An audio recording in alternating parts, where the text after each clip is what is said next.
You see how I do my makeup for work? Very demure, very mindful. That's the new trend going viral on social media right now. If you haven't seen, TikToker Jules LeBron has everyone trying to be very demure, very mindful. But while her TikTok with that catchphrase started approaching 50 million views, she found out the phrase had already been trademarked before she could get to it. Let's bring in Northeastern law and media professor Alejandra Roberts, who has written extensively on IP, trademarks, entertainment law, and knows a thing or two about this. Professor, thanks so much for joining us.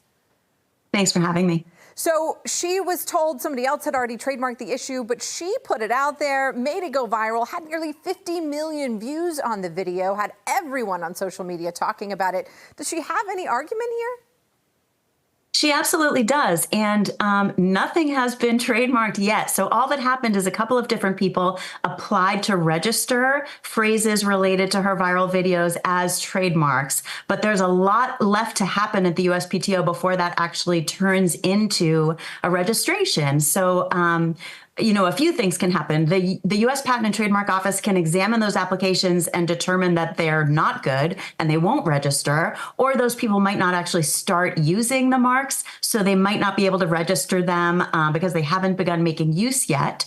Or LeBron can actually oppose them, and she can make, I think, a couple of solid arguments about why those other folks should not get those registrations. And there's a requirement somewhere in there about your intent to use the mark, right? That's important. You have to demonstrate that. In the United States, trademark rights are really based on use in commerce in connection with specific goods or services. There's a strategy where you can file based on an intent to use something as a trademark in the future, and that will kind of hold your place in line, and then you get a couple of years to start making the use. But again, you need the use for the registration. So if these folks don't actually start selling something or providing some service using the mark, very demure, very mindful, or very cutesy, or whatever it is that they applied to register, they will never actually get those rights.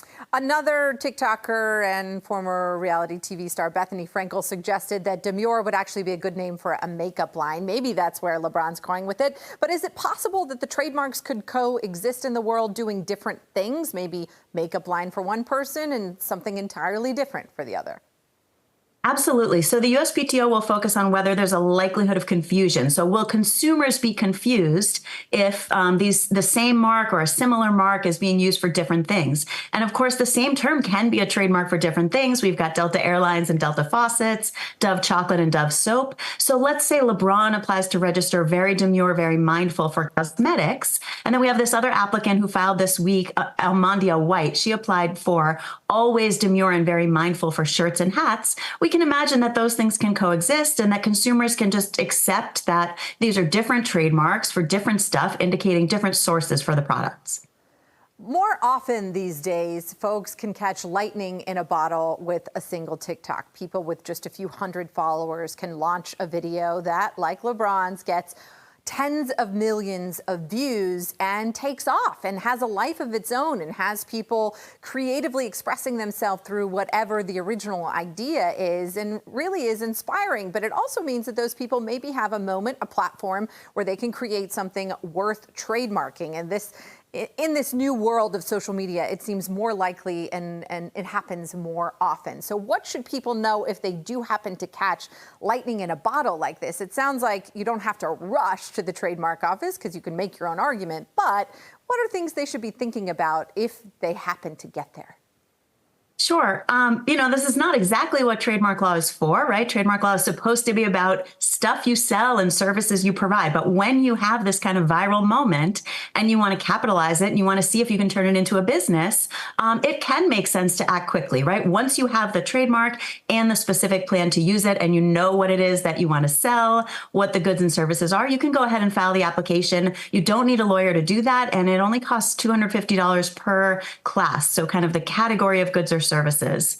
And that, again, will kind of hold your place in line so that once you're ready to start making use, you can access and get those trademark rights. You don't need a lawyer to file it, but if you start to get into this trademark tussle, so to speak, is it helpful to have a trademark expert like you on your side, or is that something people usually go on their own battling it out?